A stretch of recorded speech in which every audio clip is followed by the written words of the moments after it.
welcome to day two, right? Day two of the Scores Poetry Summit, Words in Action.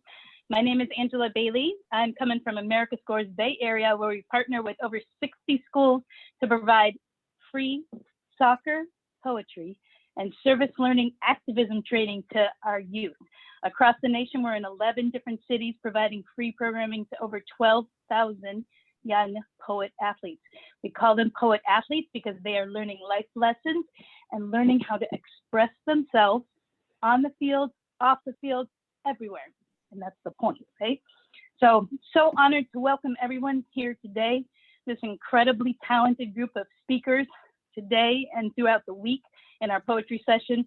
Quick shout outs first to Alicia Yano, Tamsin Smith, Dean Rader, and our own ED, CEO Colin Schmidt, for bringing together such an incredible lineup this week. And also special thanks to our partners at the SAC Brand Group and to Soma Equity Partners for supporting the cause and allowing us and helping us to bring together this diverse and vibrant group of poets, artists, activists, youth, everyone together, our poetry artist community. Thanks everyone so much for joining us.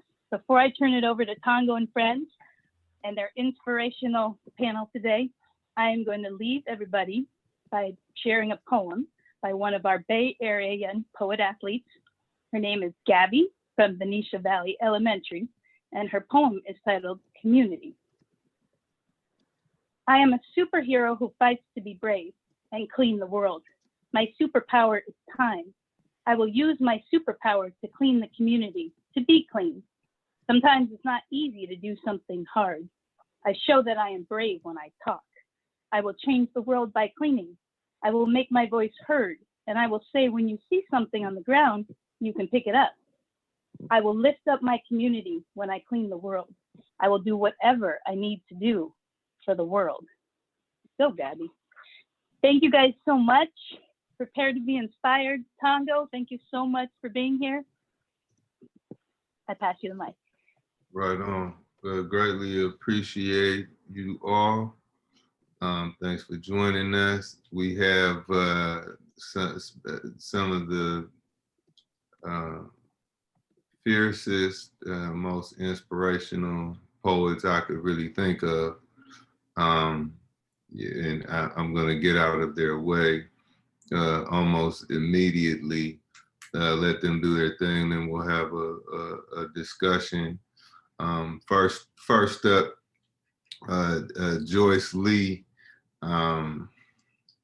Bay Area legend, has been around the world 20 times with rose petals thrown under her feet as she goes. Just a beautiful, brilliant poet and soul. So without further ado, Joyce, would you please show us how it's done? No pressure. Thank you, Tonga. It's all stuff I'm working on, so. Excuse me, I am not from here, but here my tongue falls soft like chopped histories, bloodlines, macheted limbs, colonized customs, cane, cotton, and tobacco.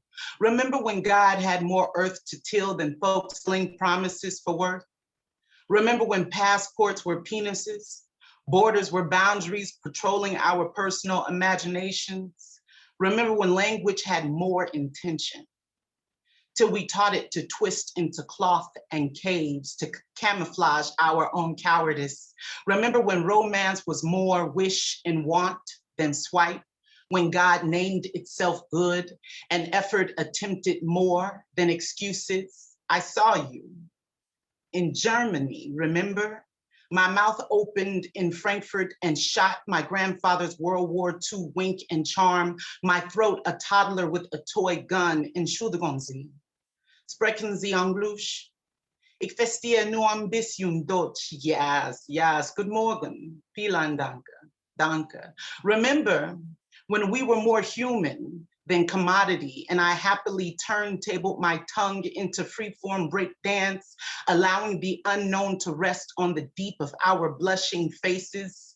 In Istanbul, remember?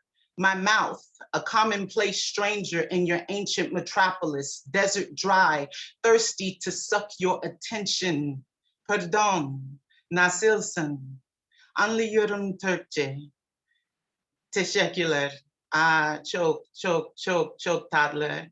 Canım, çok iyiyim.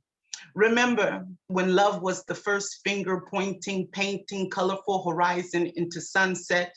Remember when God made love, light, and firmament, and divided the firmament away from the waters, but not the bullshit? Remember when God called the divide heaven, and the evening and morning became second day foreigners? Remember when I learned how to roll my tongue perfectly in your smiling ears, and you heard my gentrifying mouth arrogantly appropriating, prowling proud and unabashed in Colombia? Remember? Pardon, senor, you are beautiful. May I have you all to myself for 6 whole days. May I take your laughter as consent. What else should I ask to hear you speak in this language of joy again and again?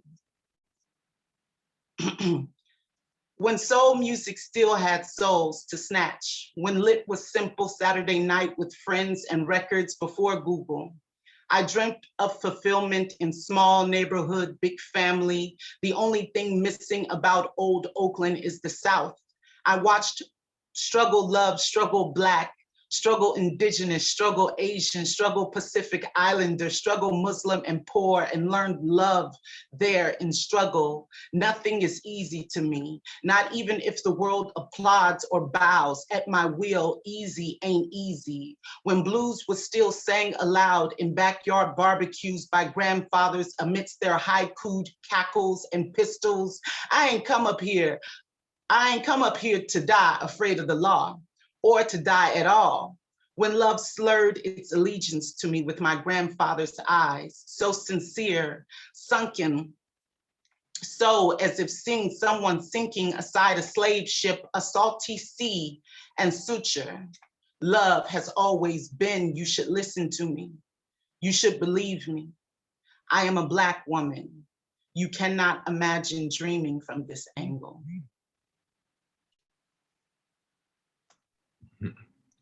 And we've only just begun. Thank you, Joyce. That was out of this world, like the Coltrane record. Next up to this virtual microphone, another, just a mighty warrior of light,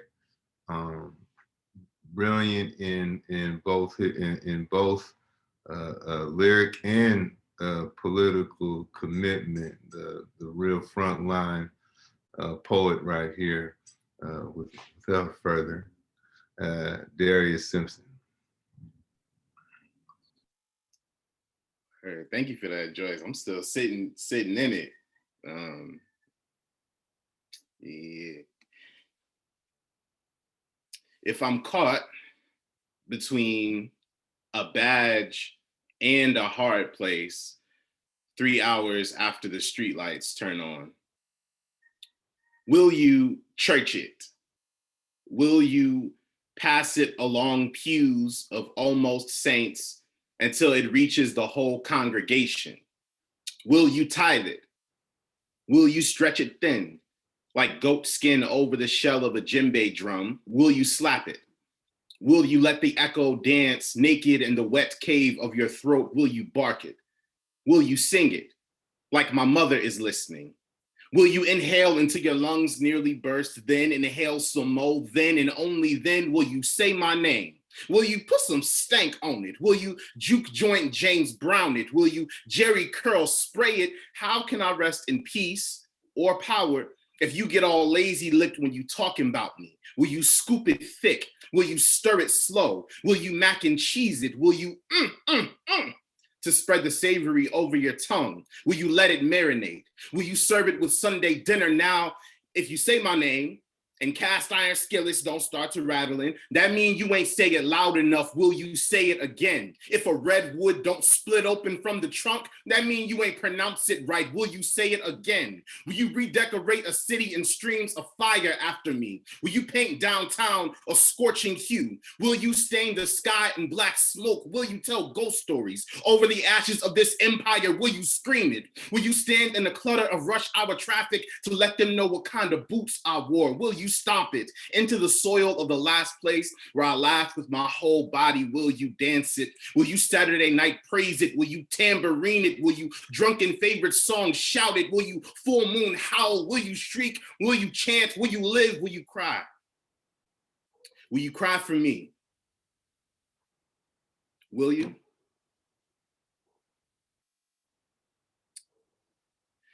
I'm from Ohio, but currently I live just east of a contradiction. Clumps of hair skipping over sidewalk cracks, tire tracks from sideshow scrapes making a mural of the intersection. A city of tremors and zip codes shaken loose from the hands of its natives. Colonialism don't respect its own rules. All's fair in genocide except self-defense. There are humans too close to squalor, or squalor too close to wallets that could solve the contradiction. There's empty baby bottles under the freeway. There's brand new cop cars patrolling decade-old encampments. Dead grass grappling with the distance between beating hearts and piles of repurposed furniture and court papers drifting toward gutters. Climate crisis, confused about how many people we let pile up outdoors, while profits skyrocket for empty housing units, while a high-rise crawls out the chapped lips of an investor. But I'm not really sure how leasing works. I got my degree in human decency. I'm not really up on the latest ethics of ownership. All my comrades keep space on a couch and a spare blanket, push the weight limits of a Honda Civic, and there's always enough. There's always a good excuse to shoplift under capitalism. There's always sufficient evidence to start fires inside empire. I'm not sure what's legal and what's tradition anymore. At some point, sick of this shit should lead us to get rid of our city leaders, lest we be made of plastic promises too. I blame the suffering last for how they survived the winter. I blame the president for rainy days. I blame poverty on the police. I blame international military occupations on police. I blame police for all the times my father bit his tongue on the job. I blame police for my lazy eye twitch and my obsessive desire to produce. Last week, I blamed the sheriff's office when I stubbed my toe, and it left a metallic star-shaped blood stain in my sock. Thank you. Right on. You see, I brought I brought nothing but locomotives for you all. You did. Next step. You know, I wanted so bad to keep myself out of all of these introductions. But before Ladi Rev, I have to point out, you know, you meet so many poets along the way in some kind of, you know, poetry setting. But Ladi Rev, I met in the trenches of political organizing, doing prolific work with the whole village, with youth. I mean, she really has walked a million more miles than she has talked. And along that, just a brilliant poet with a brilliant imagination, and just transmutes a lot of energy. So with that, I give you Ladi Rev.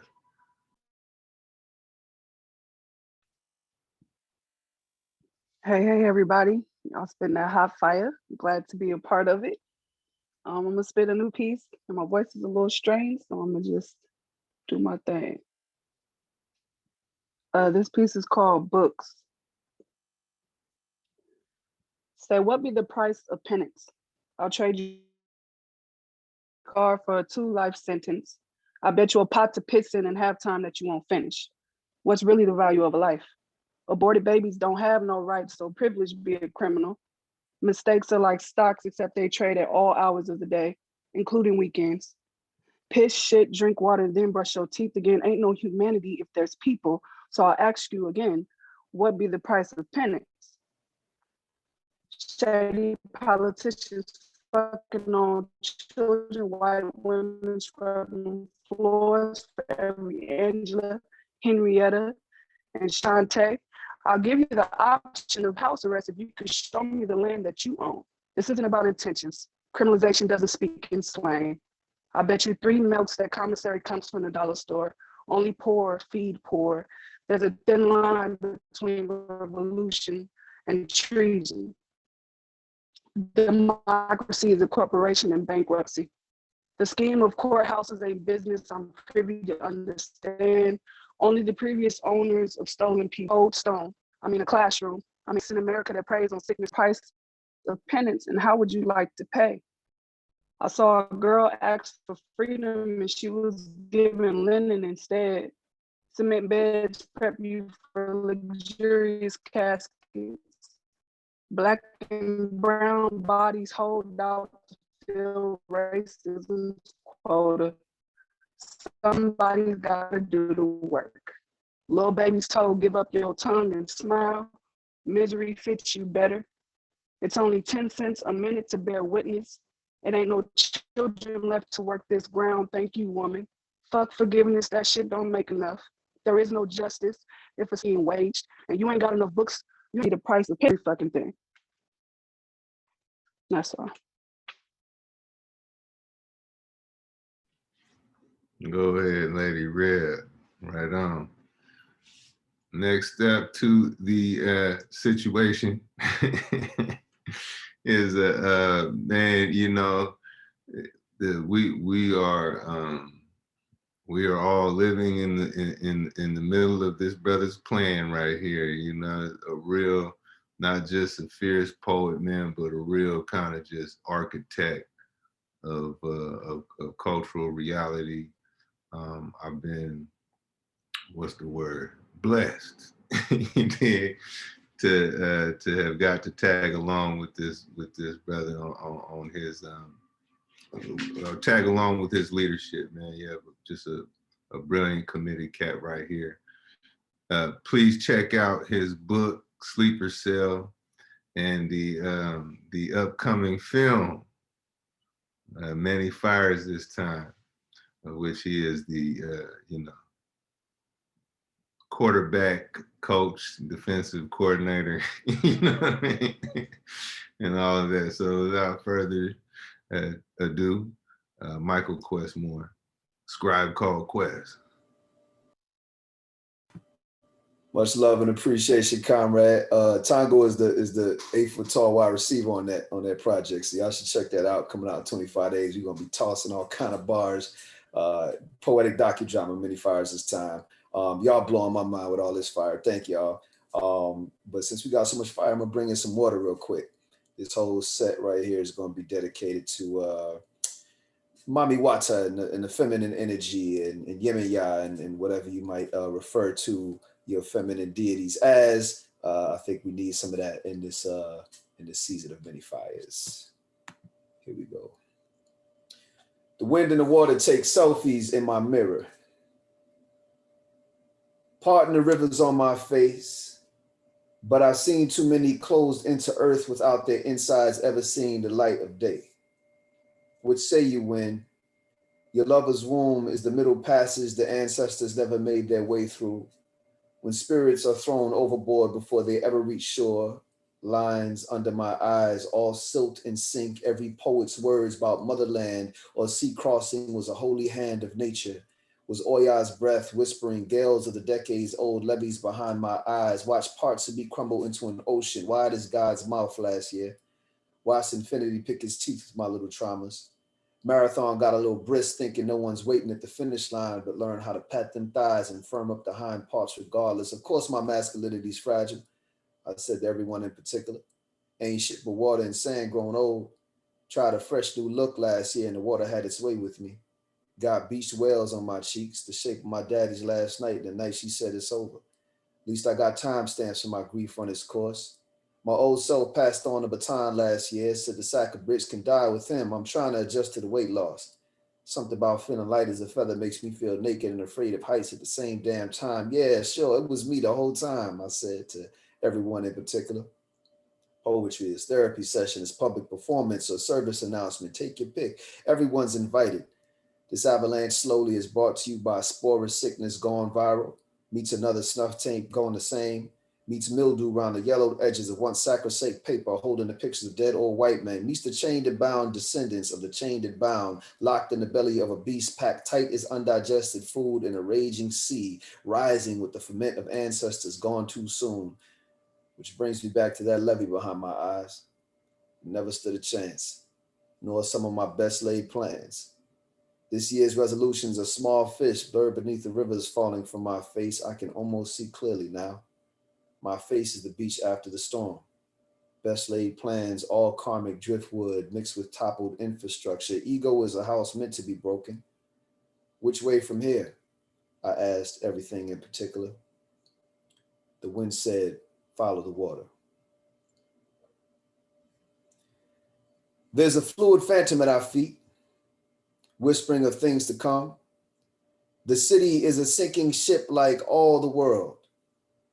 Sinkholes carved in the hull of this vessel, glimpsing at impending worlds below. How much longer can we float? Wetlands fading beneath us like a black boy's tapered edges, like his granddaddy's hairline, like a Kentucky mountaintop. Say the whole world coming full circle. Say we becoming ourselves. Say we gonna be what we made of for we know it. Say the human body is 60% water. Say the planet, home to 7 billion human bodies, is 71% water. Say the apple don't fall far from the tree. The plankton don't crawl far from the sea. We land dwellers be mostly at home in society's riverine, come hearkening back to our aquatic beginnings like babes to the teat of mommy water that birthed us, gorging our souls on our very source, and we are what we eat. So you don't eat, you don't work, you don't work, you don't eat. But what happens when the fruit of your labor is a harvest of rot, is a gross yield of corpses, when the land is a body broken at the hands of capitalist greed, and the soil we toil seeps sickness into a river run red with the blood of the living. When the water tries to tell us its story, it chokes on itself. Can't speak beyond the uranium in its lungs, the sewage in its gut, tries crooning a blues about the lead in its belly through its oil-heavy throat, but just gargles up a blackened mumble about the cadavers on its tongue, smothered in saran wrap, and we drink this water, and we speak this water, and we are this water, this sick body trying to heal itself, to envision a horizon beyond all this infirmary, but can't see beyond the floodlines, and our eyes leak water at the sight of lost loved ones whose bodies held too much of what the water did. Ask the San Juan River about Navajo cancer rates in Arizona. Ask a grandmother in Flint how much working class sweat it take to fill a number 2 pencil. Ask a mother in New Orleans with 3 jobs how many pistols it take to master lead in her son's brain. Can you bubble in the answers to the test with telekinesis? Ask the asshole of this country what it got to say to the mouth. And through oil-rigged teeth, Louisiana tells Michigan, we the same shit, just different toilet and texture. Ask an aquifer in Lake Michigan what its life amount to, and it say, ask Nestle. Nestle say the water gives freely, but for you, it'll cost. The darker the skin, the higher the premium. Black Lives Matter and such. Ask 10,000 black homes in Detroit the price of they dried up pipelines of the pandemic, at least the cost of our skins, they say. Ask the broken land what the endless sea costs. Gulf Coast say, see my cracked jaw and receding hairline. Florida opens its mouth like a banshee unleashed, all blackened gums and muted screams. 1.4 billion in receipts fall out. Say, see 25,000 sinkholes in 10 years. See 27 purchased politicians dangling from dollar sign nooses. See the ground pummeled back into its source, the land. A cracked jaw ready to swallow us whole. Watch it sink like falling stock and employment rates in a depression. Watch sorrow fill the streets. The skies as bravado and rage as the sea rises like a people tired of the weight on their backs sprouting wings, feathered by the water protecting keepers of this land. The world's on fire, they say. Whisper beneath our feet, say, don't worry. The water's coming. The people too. Thank y'all. Right on. That's right. And bringing us home, this cat right here has like literally been called the like the poet laureate of the revolution or something like that, stamped by the greats. You know, back in the day when he was a baby, you could find him doing shows with Amiri Baraka. You know, this character, the COINTELPRO's looking for him. I guarantee you. Don't talk to him too long. They'll be looking for you too. Check out his book, Mowing Leaves of Grass, and his upcoming book, City on the Second Floor. Please show love to Matt Sedillo. Thanks for having me. Since we're born in summer homes and palatial groves where pain was only to ever unfold from the page of secret gardens the red fern grows, but not I. So I come from the stock of starry-eyed astronauts who beat the night sky with big dreams and wide eyes, always running down the devil's highway through occupied America, all the way back to us on Mango Street and all the books he wants to read. There's a handball off the back wall of a panaderia born east the river, post Mendez versus Westminster, one generation with the red lines, and diplomas that were signed with those dreams. And that skin need not apply, say I come from struggle. And if my story offends you, as long as you made the mistake of seeking your reflection in my self-portrait, see this might be about you. Someone born of the common core, whose reflected faces grace the pages of doctrines discovered and ages to be explored. World hardships crashed against new shores, New England, New Hampshire, New Jersey, New York, for others pushed off Turtle Island. Aslan, do not call this brown-skinned immigrant. Child of the sun, son of the conquest, Mexicano blood, running through the veins east side of Los Angeles. Do not tell him it native tongue and song will best be sung. Do not tell me who I am, because I was raised like you. Miseducated in some of those very same schools off lessons and legends of honest Indians and Christian pilgrims and a nation of immigrants, all united in freedom. That isn't until they pull aside my white friend, pointed directly at me and says, Scott, I judge you by the company you keep and you spend your time with this. And that's similar story to 1846. The adventures of Uncle Sam, the stick-up man, he wetback. Show me your papers, now give me your labor, the melting pot. It was never made for the hands to clean it.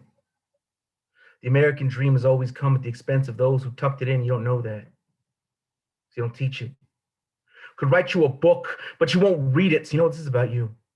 In 1492, and the Treaty of Guadalupe and California missions and Arizona schools, these racists that try to race us as rich kids in cities that bear our names. You're going to learn some of their days from Ferdinand to Minuteman, from Arpaio to Alamo, from Popo to Joaquin the Indian, as it lives in me from age 8 to 1943 and try to bury us. They didn't know we were seeds, Canadian minds, they don't strike the Planeala, Zapata, Joaquin Murrieta, Las Adelitas, Brown Baresi, Zapatistas, Richard Nixon, through Napoleon, from Peckinpah to Houston, from Lone Star Republic to Christopher Columbus, all the way down to Donald Trump.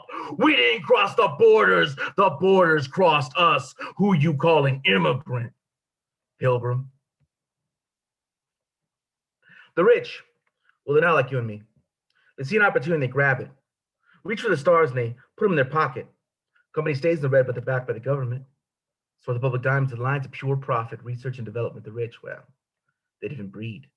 Champagne wishes and caviar dreams, thoroughbred stallions, quarter-billion mansions on the sea, Deepwater horizon, blood diamonds, golden parachutes, silicon messiahs, feasting on endangered species served on silver platters. One of palaces called from the tips of icebergs, six-figure charters, vulture capital, million-dollar couplings with life like an apple, insured by suicide nets, lifestyles of the criminally negligent, but you haven't lived.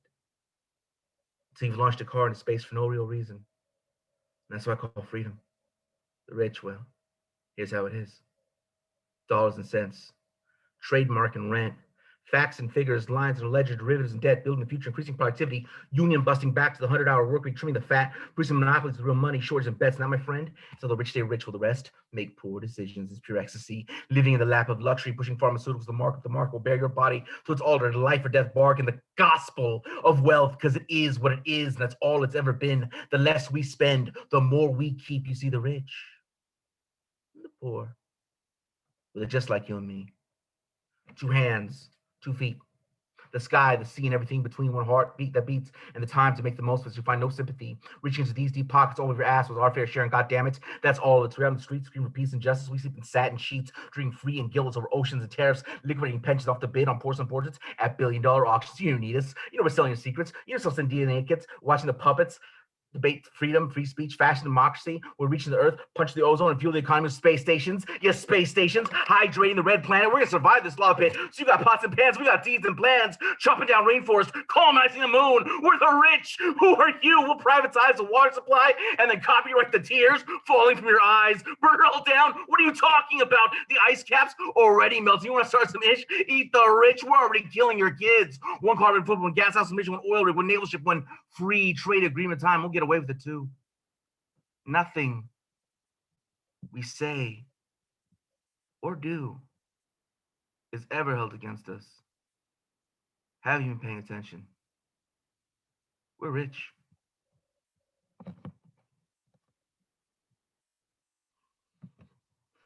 Ah man, and you know we could do this all day, man. I want to go another round so badly, but we're gonna keep we're gonna move into other aspects of their minds.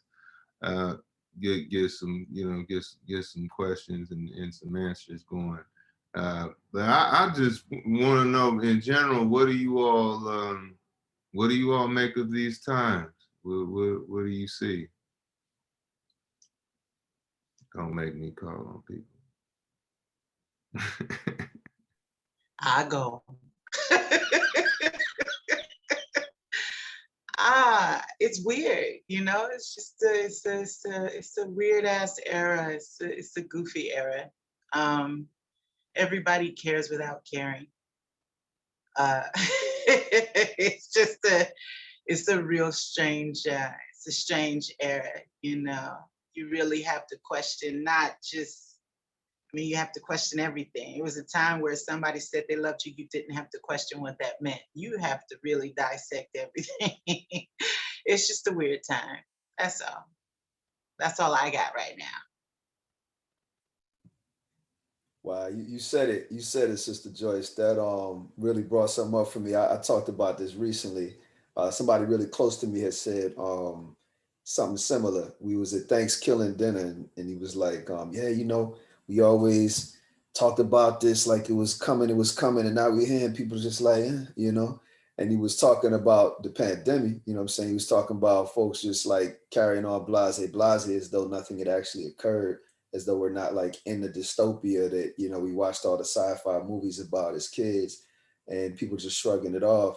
And it's like that crossfaded with the thing you talking about of just like, we didn't get cyborgs yet. I don't think we might, you know what I'm saying? I'm trying to figure, I just know I ate a grape with seeds in it. I never forget John Poetic had that poem. I know y'all heard that damn poem about this. Like that's just a metaphor for like life. Cause like it is so normalized at this point that the GMO fakeness of reality and humanity in a very precarious time for that to be the case. Cause right now we need each other more than ever. And yet you reach out and I'm not sure if you real or you plastic. You know what I'm saying? Like the revolution brought to you by your corporate sponsor, you know, hand delivered and midwife by the nonprofit industrial complex. And these things have direct effect on the microcosm of us as humans. So I'm talking to you and I'm not sure if that's a real tear or a real smile. Or, you know what I'm saying? It's very, very tricky out here in these streets. So, you know, I'll just start with that. I almost took it as like a redomestication with everything that's going on. Cause I felt like right before the pandemic actually started, we started to see a little bit more cohesiveness in areas that we haven't really seen them before, at least for this country. And all of that got dismantled with this pandemic. Like when you put a whole population of people in a state of fear and anxiety, that seems to be endless because we haven't really seen a real end to it. That's when you really get to see the true character and the true makeup of people. And how ready are we as a people to fight for our own lives and to fight for our own spaces, to fight for our own definitions of what freedom and justice is? How ready are we? Because I think that this showed us that we're not really ready, that we couldn't really take. I mean, we might call ourselves revolutionaries or we might say we're rebels and we'll do a whoop, but I think this showed that when it get down to the nitty gritty, everybody ain't really ready. So now it's like, how do we put ourselves in a position to come out on top, as they are literally trying to, like, for me, like how you guys are talking about robots and stuff, to me, that's the direction we going into. Like, so either gonna be programmed or you gonna find your way outside of that. But do you know how to do that? Some people think they're doing it, but they don't really know the direction that they're going in.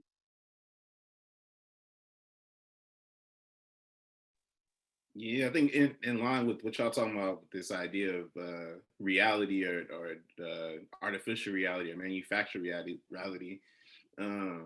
It's been sitting with the delusions, I think, that are getting laid bare, especially with like the co-optation of a movement that started off in this real fiery place and then was slowly or quickly co-opted over the summer.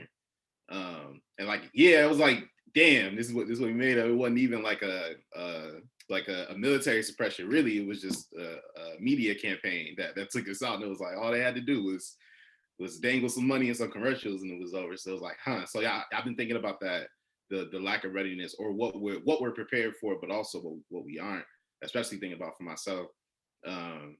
And thinking about delusions too, especially with this trial for the pig that killed George Floyd right now, and like what people are asking for, right? And I think that what I've been peeping lately is that we throw out calls a lot for things that are irrational, that show a delusion or like a separation in our own minds. Of folks are saying, you know, George Floyd is not on trial, but why wouldn't he be, right? Isn't that the United States? Like, that's the only thing that can happen, right? And so there may be an exception, even if, you know, this cop gets arrested or taken down. Like, still the United States is its function is that. And so I've been sitting with it, I've been just like talking to people, and it started right before the pandemic, and it's been like a trend since. Like there was a class where we were talking about what does racism mean to the United States, and there was a student that was like, no, racism is anti-United States. And so we backtracked a little bit, and we got to a point where it was like, well, actually, this is the foundational principle of the United States. But I think so much of the delusion, so much of the programming from birth up through school is like a nah from the United States. It's like, no, it's good. And I think a lot of folks are at once drawing on that rebel energy from last summer, but also buying fully into this lie and this delusion. So like a dishonesty about who the United States has always said that it is, and it's, you know, it's police. Yeah, I think that like right now what we're experiencing, what we're going to experience is kind of this a lot of the same old, you know, same old oppression, same old kind of exploitation thing, much of the same that we've been experiencing for, you know, I mean, in the way we've been experiencing since, like, you know, since the Reagan years, essentially. It's kind of gone broken. But under the, like, the banner or the guise of like a return to normalcy, right? So this is like kind of like the big thing now, is the return to normalcy. So I mean, like, yeah, under Trump you have like these kind of these, you know, calls to open terror, this kind of vigilantism, this kind of lawlessness, you know, this kind of like, you know, lynch mob type, you know, president, which of course is horrible, it's terrible. But then you have, you know, Biden coming in, essentially it's going to continue the policies of the last, you know, 40 years, you know, continued deindustrialization and continued expansion of prisons, you know, kids in cages, that none of that has stopped. You know, none of these things have been alleviated in any kind of way. And so, but, you know, but culturally, you're supposed to, like, you know, be celebrating this and say, oh my God, this is, you know, thing. You know, we've gone back to our great principles and our basic, you know, human decency kind of thing, and in the name of war. And I think that in many ways, it's gonna, under these type presidencies, it tends to cheapen our humanity, because more of us are on board with that. So it tends to make us like me, like, yeah, that's right, you know, it's wonderful.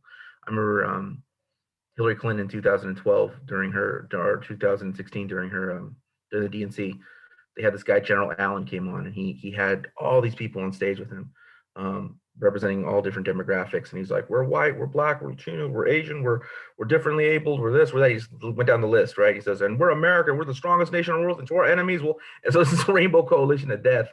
And every time the Democrats are in power, that's what I think about. I think about this general on stage talking about, like, you know, what a big tent imperialism. Like, it's so wonderful that we're all coming together to crush the people of the world. So I think we're in for another, we're in for 4 years of that, and a lot of people cheerleading it.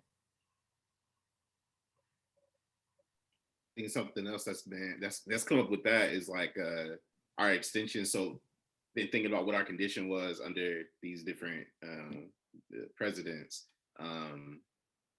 The extension of the self and like who our people are. And so I think folks have been pointing to like who will have a different material reality under different presidents. And like, I think the extension of the self, and so are we talking about, you know, houseless folks? Are we talking about incarcerated people when we say, you know, our reality and our conditions actually shift? And I think something I think I've been seeing more of, or seeing a challenge for people, is like extending the definition of the I and of the self and of who our people are. I think that's a huge one. Definition of collective self too, like the definition of self right now. I think the roadblock we hit last year is like so many lessons from the last season of Uprising just did not transmit to this season at all. And so I think a lot of us living inside of our little revolutionary bubbles, we kind of might have expected. It's weird. Like I expected a lot less, and then I expected a lot more. Like I didn't think people was gonna pop off for George Floyd like that, because shit ain't never really stopped since the last mini uprising 5 years ago. And so I was like, oh snap, they really getting turned up for Ahmaud Arbery. Let's go. And then Floyd happened. It was like, oh snap, they really taking to this. Let's go.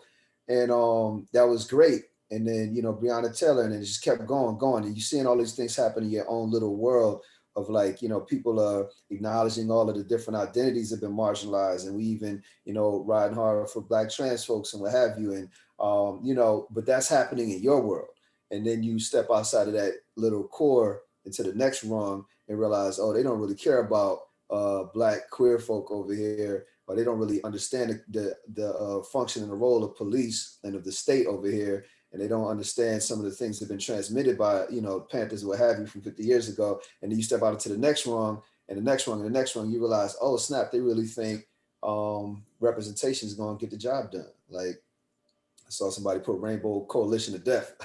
I call them the Rainbow Imperialists, you know what I'm saying? The Rainbow Imperialist unicorns. Like we got every identity you need. We're going to channel them out like a Pez dispenser on demand, which lets you know that they were already waiting with that play, because they see these things coming. And what's deep is just like the need for really rapid ramping up of political awareness to political education, so that the things that they very intentionally muffled 50, 60 years ago are not once again diluted to the point that the people don't understand what Hampton was actually saying to you. What was, Assata actually saying, still saying, you feel me? Like, what are the actual revolutionary theory and messages that have been washed up? So I won't keep running my mouth, but I just dropped some stuff in the chat. I hope folks can start getting some entry points into some of those conversations. A great book to understand what's happening right now is called Black Awakening in Capitalist America by Robert Allen, who talks directly about how when they made the notion or the mantra of Black Power, as soon as that came out of Kwame Ture's mouth and is coming out of Lowndes County, Mississippi, and becomes the Black Panthers in Oakland and what have you, the corporations responded immediately by swooping down on these communities from the south to the east to the west, and especially in the Midwest, the Rust Belt, where they saw that all of their factories was burning down because Black folks were not planned at the time. And this was very centrally Black people doing this. And we have even more troops now. We were 1 out of 8 people in the streets last year, and it was all nationalities, you know what I'm saying? All representations. And yet we did not make those connections to where power actually comes from, which is the actual labor, which is the actual work we're doing.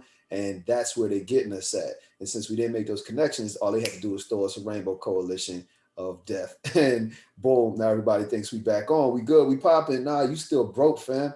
You still are hurting out here in these streets, and it's going to result in the same material conditions and reactions, which bring about fascism. And so, what they did back then was they brought in a nonprofit industrial complex. It's real ramping up, and Genesis comes as response to what we did. And so this kind of reactionary thing that they're doing now is the exact same trend and pattern. And so it's so crucial and clutch that we start learning from those old moves that they made on us, because they're making the same moves. I want to agree with Brother Quess real quick, heavily. Like one of the things I definitely noticed is how like someone said that like before, it was you, Quess, you were saying before the pandemic, there was some kind of unity and then it just kind of fell apart.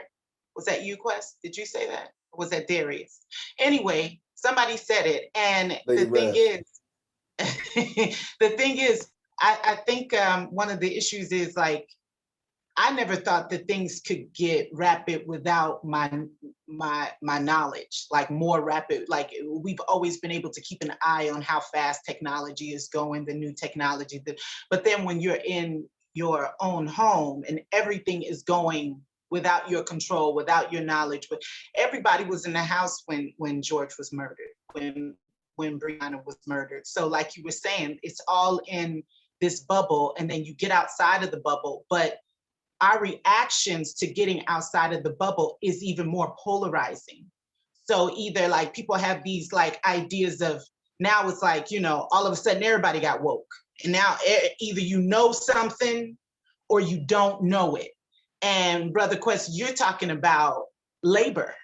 You're talking about a patience. You're talking about a time. And things have gone like mad rapid without our like full awareness or full upkeep of like, everybody wants it all now. They want like, oh, I know this.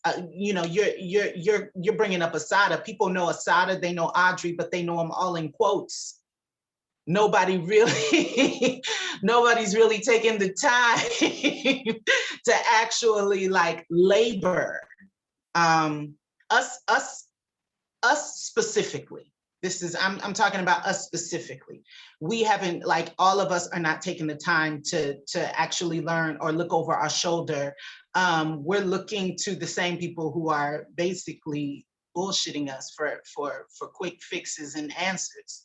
And their quick fixes have always been poison to them and to us.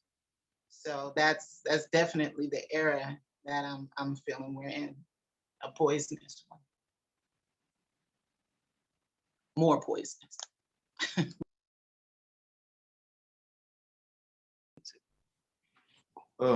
So I consider them diversions of freedom. Oh, go ahead, Tom. absolutely not. Continue.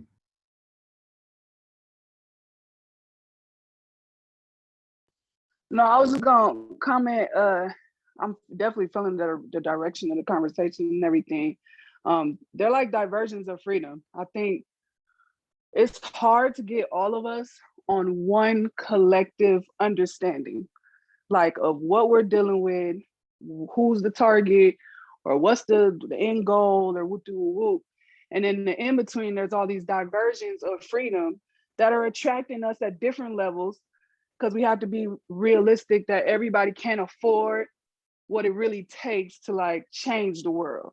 Like everybody can't sacrifice work, everybody can't sacrifice time, everybody can't sacrifice resources. They don't even have it in the first place to sacrifice. So it's like, how do we get everyone on one page and not be distracted by diversions of freedom, and like giving up our people power? Because I think we forget like how much as a people we hold the future in our own hands, but they kind of make us feel like we don't. And I feel like that's where we're struggling at right now, is like there's part of us that feel like we can change the world and we can do what needs to be done. And the other half is just like, nah, but we can't do it alone, no. But nah, we need this help. And nah, we need our overseers to direct this path. It's weird. I think everything we talking about comes back to unity, and I don't think there can be a unity without organization. So thinking even back to last summer, thinking about the lessons that, like Quest said, didn't translate. All the things started popping off last summer. We didn't have any, organization. There was nobody to get out into the streets and to direct people. And we talking about what we can afford to risk. I think that's where organization is essential, because like if I'm alone, I'm like, yeah, I can't miss my job, or I can't miss this month's rent. But if I have a collective, a community of people that can support me, like, yeah, I can skip this job because I'm working from the community. Maybe I'm not even in relation to my job anymore, because now we can go off and have our own. You know what I'm saying? Like I think. Yeah. Everything we're really talking about, like how we get done dirty, how we miss the things, how we're not able to have a accurate political analysis, and how we're not able to. The risk thing is something that really resonates. That's why I'm like hyped up right now, because it was like, I think that's what took people back inside, which is such a dangerous place to be, because like you went back inside and then now it was time to vote, and you went right back to the rigmarole. It was day to day. But anyway, yeah, I think everything we're really talking about is like, you know, unity and organization, like how we. I think that's essential before the next one. So like we looking back, I think all right now we really got to be focused on like what connections are we making for ourselves, like directly around us, like what organizations are we building with, so that when we get back out in the streets, inevitably it's going to be another mobilization. And Kwame Ture talks a lot about this, moving the mobilization to organization. It's like, how do we utilize those moments, whether they come up in a classroom or come up at a protest, like how do we utilize them?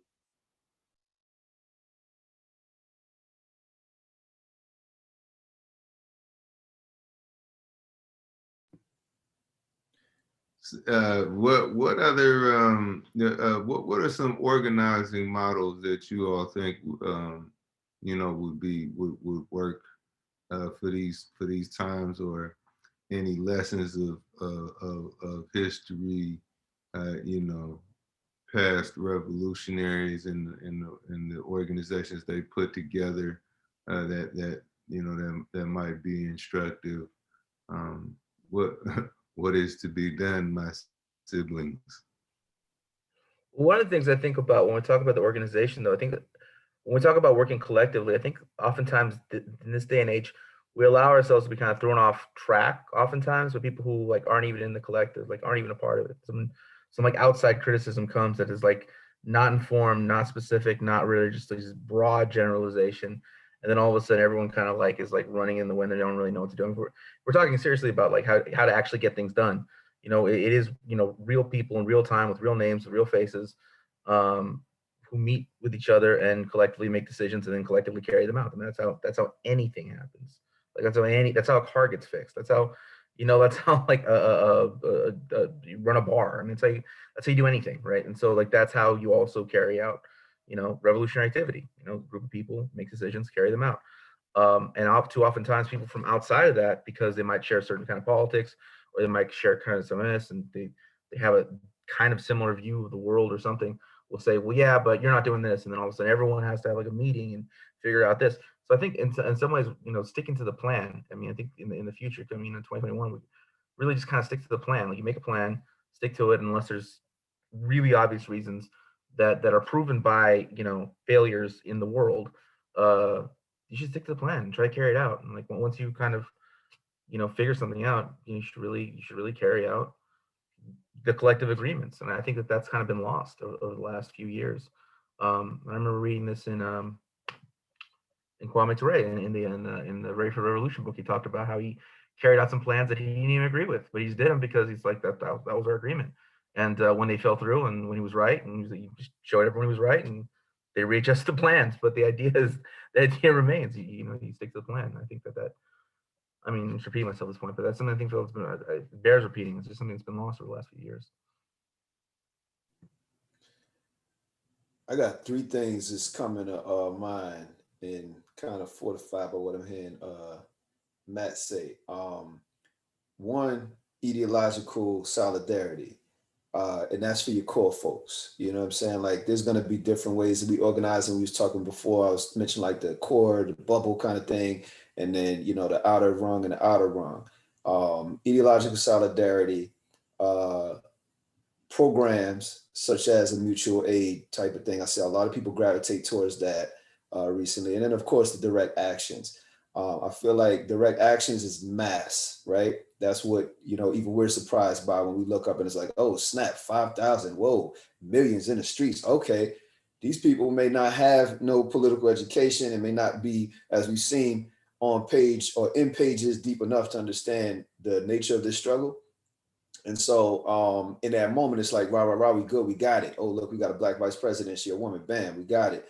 And yet, yeah, exactly, Joyce, that's how I'm feeling. So, and then you get to the core of it, it's like, oh no, fam, not only do we not got it, but we actually we got set back way behind. We've actually just got duped the same way 12 years ago, 8 years ago, we forgot, you know what I'm saying? So boom, people at the core can understand that because we have ideological solidarity to understand the actual threat. is through system, and a system that's rooted in ideology. And so once we understand those ideologies, we can name them, and we can identify heteropatriarchy, we can identify white inferiority, master supremacy, manifested toxicity, and we can identify capitalism.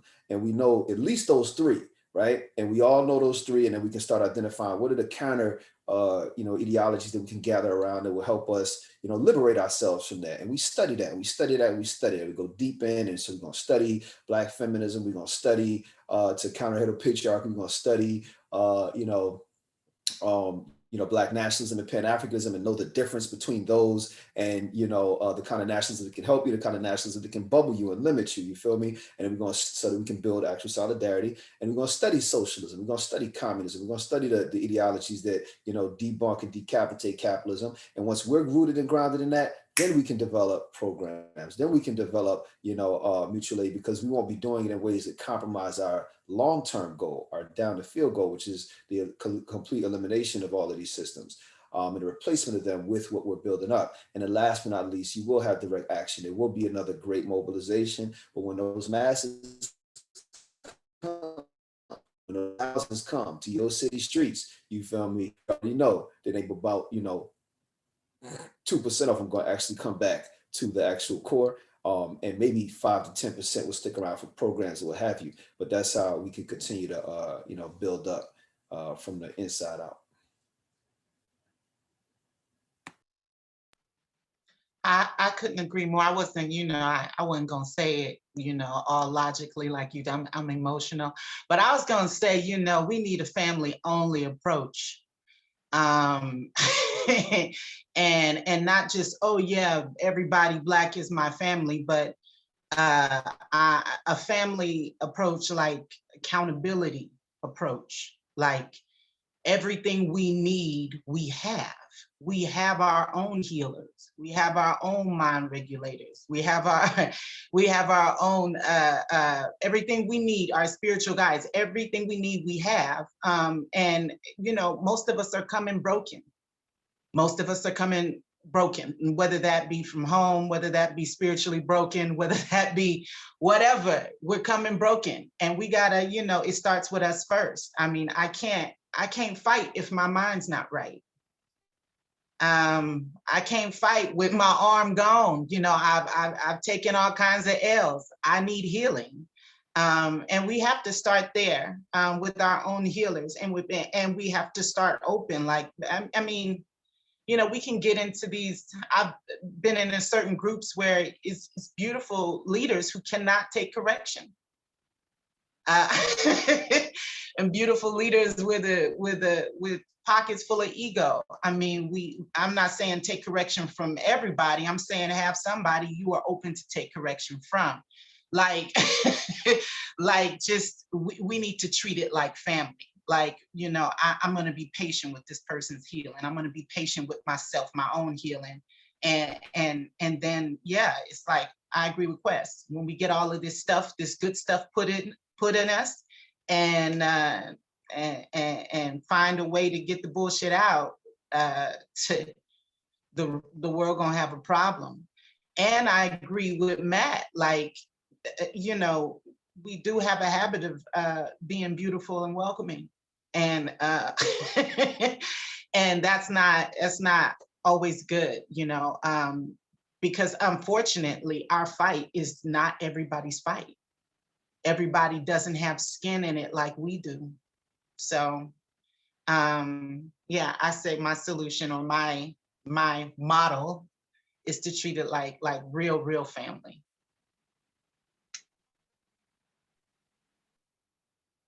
So I think thinking about models, two things come to mind. One, in Ferguson, so something that was happening last year, you have people getting out for, and this is where I think what Quest is talking about, missing the ideological side. You have people getting out to protest police brutality, but working with police at the actions. And again, I'm sitting up with all the things that we were talking about. I'm riled up because what didn't translate, I think, what also happened is that a lot of the organizers from 2014 also weren't outside and aren't organizing that way, or in the streets that way anymore, for all kinds of reasons, especially the folks from Ferguson. But one of the lessons I think they taught then was that just the creativity that it takes. If actions are the way to go, if your jam is planning, participating in actions, I think there's a million more things to do. And at least the essential piece is like being creative out there, and watching for moments being co-opted. So you blocking off streets, and then police start to blocking off or start trying to talk to the organizers, being creative in those moments of how you. Maybe we don't have time to have this ideological battle of like, nah, we got to move away from the police, but we can at least be creative and just move directions and shit like that. The other thing I'm thinking about is survival programs, which again gets at what we a lot of what we're talking about, which is people not having whether it's principles, whether it's political education, whether it's their needs. Because the reality, I think a lot of us, we who gather in spaces and talk about revolution or whatever way, or write about revolution or whatever, we start prescribing things on the people, but in a lot of ways, especially the people that are experiencing the highest forms of state violence, and incarcerated, unhoused, and are already insecure, right? In a lot of ways, they're more ready than most of us, because they're not mystified about what the situation is. They're very clear because they experience it on a daily. And so getting outside and next to them and really not providing things for them, but building with them, and learning from and with them at the same time. I think the survival programs is an endless model, in the way that we can try to apply it. And that, folks can't think about resistance. Folks can't think about rebellion if they don't have food, they don't have shelter, they don't have their basic human needs met. It's not like, how do we start to organize for those needs, which might be mutual aid, might be other things, and then start to build with them.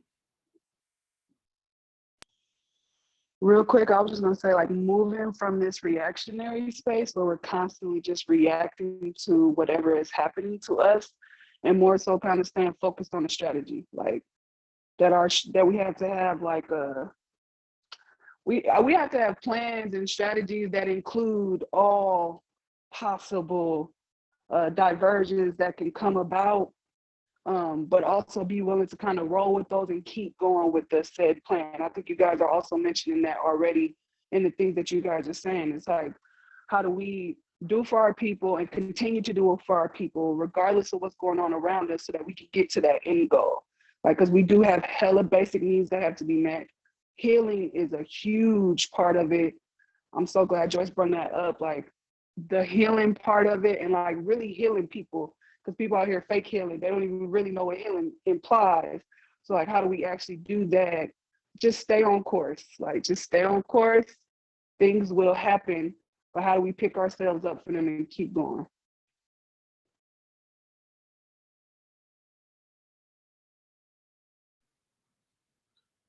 Well, yeah, unless somebody wants to insert 4 tokens, we have come to our conclusion. We appreciate you hanging with us, and we, appreciation to the Poetry Summit for hosting us. Once again, wherever you are, please give a hand to Joyce Lee, Matt Sedillo, Michael Quess, Moore, Darius Simpson, and Ladi Rev. And we'll see you in the streets. Thank you, Tongo. Thank you, everybody. Thank you, everybody. Thank you, everybody. That was much peace. Nothing to say, but thank you. Honored to have you all as guests. And we will send information and the recording of this video to all the registered participants. Okay. Tongo, thank you so much for hosting and putting this panel together. Folks, stay tuned for the next sessions we have coming up at 1 o'clock, translating poetry, 3 o'clock, spoken word 101, 4:30 p.m., poetry as a team sport, Youth Speaks, Poets Bay Area Collective, America Scores, staff and crew. So stay tuned. Thanks, guys. Have a good afternoon.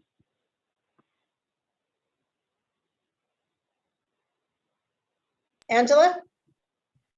Hey, hold on a sec.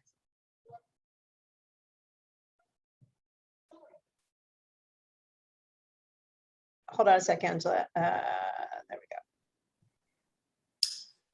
Any news about whether anybody had trouble getting in? No, nobody had trouble.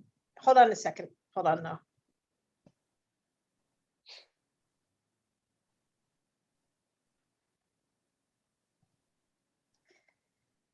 Can you help me, Angela?